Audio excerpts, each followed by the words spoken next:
ପିଲାମାନେ କାର୍ଯ୍ୟ 8 କୁ ଆସିବା ହାରି ଦେଖିବା ଯେ ଅମଳ ବିଷୟରେ ବର୍ତ୍ତମାନ କାର୍ଯ୍ୟ 8 ଟି ସମ୍ପୂର୍ଣ୍ଣ ପ୍ରଶ୍ନ ଉତ୍ତର ସହିତ ଦେଖିବା।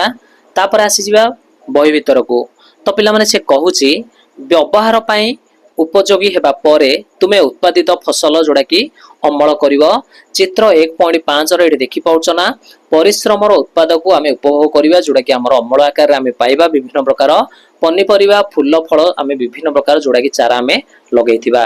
ତ ବର୍ତ୍ତମାନ ଗୁଣବତ୍ତା ଓ ଆକାର ଆଧାରରେ ଏହାକୁ ଚୟନ କରିବା। କଣ ନା ଉତ୍ପାଦିତ ଯେତିକ ଫସଲ ଆମର ଅମଳ କରିବା ପଦ୍ଧତି ବିଷୟରେ ତୁମେ ତୁମ ଶିକ୍ଷକଙ୍କୁ ପଚାରିବା ଉଚିତ।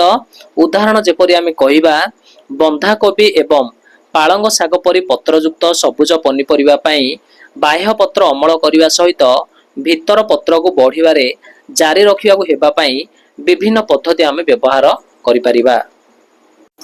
ତ ଏଟା ବୁଝିପାରିଲ ସମସ୍ତେ।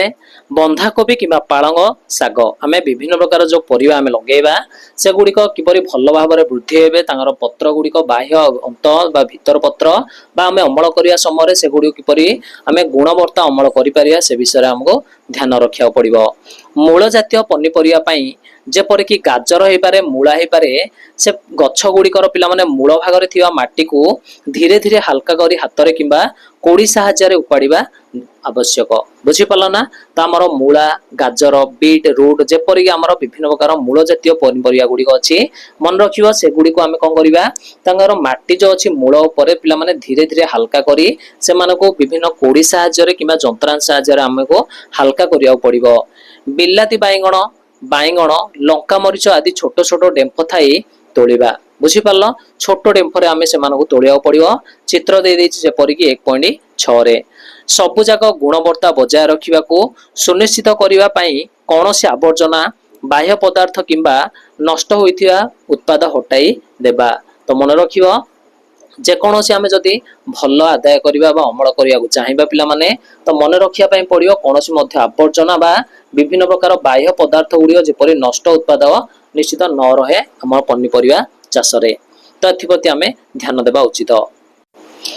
ତ ଏଠି କିଛି ଚିତ୍ର ଦେଇଛି ଯୋଉଟା କି ବାଇଗଣର ଆମର ଚିତ୍ର ଦେଇଛି, ତାପରେ ଆମର ଗଛ ମଧ୍ୟ ଅଛି ତାର କିପରି ଆମେ ଉତ୍ପାଦନ କରିବା ମଧ୍ୟ ସେ ଦେଇଦେଇଛି। ଦେଖିପାରୁଛ ଡେମ୍ଫ ଛୋଟ ଥିବା ଆମେ ତାକୁ ଅମଳ କରିବା। ବୁଝିପାରିଲ ନା? ତାପରେ ଆସିବା ହାରି ନେକ୍ସଟ ପିଲାମାନେ କଣ ଦେଇଛି ଦେଖିବା। ପ୍ରଶ୍ନ ଆସିଲା ହାରି ନିମ୍ନଲିଖିତ ପ୍ରଶ୍ନ ଗୁଡିକୁ ତୁମର ଶିକ୍ଷଣ ଅଗ୍ରଗତି ଯାଞ୍ଚ କରିବା ପାଇଁ ସାହାଯ୍ୟ କରିବ। 1 ନମ୍ବର ପ୍ରଶ୍ନ, ତୁମେ କେଉଁ ଫସଲ ଅମଳ କରିଛ? ପିଲାମାନେ କଣ କଣ ଫସଲ ଆମେ ଅମଳ କରିଛନ୍ତି ଲେଖିବା।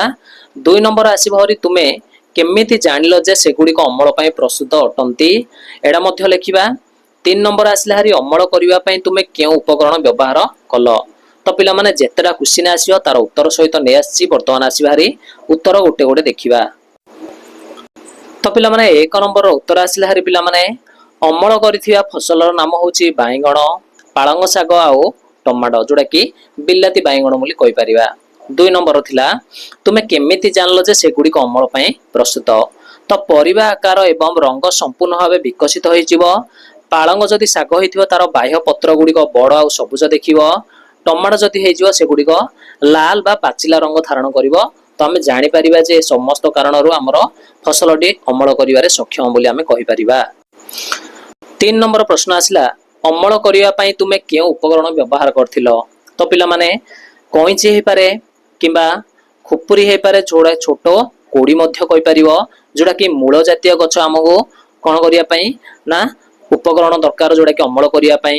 ଡେମ୍ଫ ଆଉ ପତ୍ର କାଟିବା ପାଇଁ କଇଁଚି, ଆଉ ହାତରେ ଆମେ ମଧ୍ୟ ଅମଳ କରିପାରିବା ଯୋଉଟା କି ଫଳ ତୋଳିବା ପାଇଁ। ତ ବିଭିନ୍ନ ଉପକରଣ ପାଇଁ ଭିନ୍ନ ଭିନ୍ନ ଆମର ଯନ୍ତ୍ରାଂଶ ରହିଛି। 4 ନମ୍ବର କ୍ୱେଶ୍ଚିନ୍ ଥିଲା ଅମଳ କରିବା ସମୟରେ ଗଛ ଗୁଡିକ ନଷ୍ଟ ନ କରିବା ପାଇଁ ତୁମେ କେଉଁ ସତର୍କତା ଗୁଡିକ ଅବଲମ୍ବନ କରିବ? ତ ପିଲାମାନେ ଫଳ ଗଛ ଗୁଡିକ ଯଦି ଜୋରରେ ଟାଣି ଛୋଟ ଡେମ୍ଫ ସହିତ କଇଁଚିରେ କାଟିବା ଉଚିତ, ନହେଲେ ଡେମ୍ଫ ଗୁଡିକ ଛିଡିକି ନିଶ୍ଚିତ ରୂପରେ ନଷ୍ଟ ହୋଇଯିବ ଗଛ ଗୁଡିକ ଆମର। ତାପରେ ଆସିଲା ହାରି ପାଳଙ୍ଗ ଶାଗର କେବଳ ବାହ୍ୟ ପତ୍ରକୁ କାଟିଥିଲେ ଯାହା ଦ୍ୱାରା କି ଭିତର ପତ୍ର ଗୁଡିକ ପୁଣି ଆମର ବଢିଯିବ। ଆଉ ମାଟି ହାଲକା କରି ଗଛର ମୂଳକୁ କ୍ଷତି ନ ପହଞ୍ଚାଇବା ପାଇଁ ସାବଧାନତା ସହିତ ଅମଳ ଆମେ କରିଥିଲୁ। ତ ଏତିକ ଥିଲା ଆମର ସତର୍କତା ଗୁଡିକ। 5 ନମ୍ବରକୁ ବର୍ତ୍ତମାନ ଆସିବା ହାରି କଣ ଦେଇଛି କ୍ୱେଶ୍ଚିନ୍ ପିଲାମାନେ। 5 ନମ୍ବର ଅଛି ବଗିଚାରୁ ପିଲାମାନେ ପରିବା ଅମଳ କରିବାରେ ତୁମେ ଉତ୍ପାଦିତ ଦ୍ରବ୍ୟ ସହିତ କଣ କରିବ? ବୁଝିପାରିଲ ନା?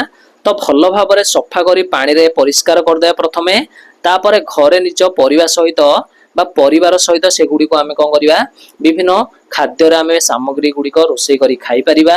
କିଛି ଉତ୍ପାଦିତ ପରିବାକୁ ମଧ୍ୟ ପଡ଼ୋଶୀକି ଦେଇଦେବା କିମ୍ବା ବ୍ୟବସାୟରେ ମଧ୍ୟ ଆମେ ବିକ୍ରି କରିପାରିବା। ଏସବୁ ଥିଲା ତୁମର ଉତ୍ତର ଗୁଡ଼ିକ। ତ ବର୍ତ୍ତମାନ ଯୋଉମାନେ ପୂର୍ବରୁ ମଧ୍ୟ ଦେଖି ନାହାନ୍ତି, ଯଦି ଭିଡ଼ିଓ ଗୁଡ଼ିକ ମିଳିଯିବ ପ୍ଲେଲିଷ୍ଟକୁ ଯିବ ହେରି, ଯୋଉମାନେ ଜାଣିନାହାନ୍ତି ମଧ୍ୟ ସେୟାର କରି ସେମାନଙ୍କୁ ଜଣେଇଦେବ।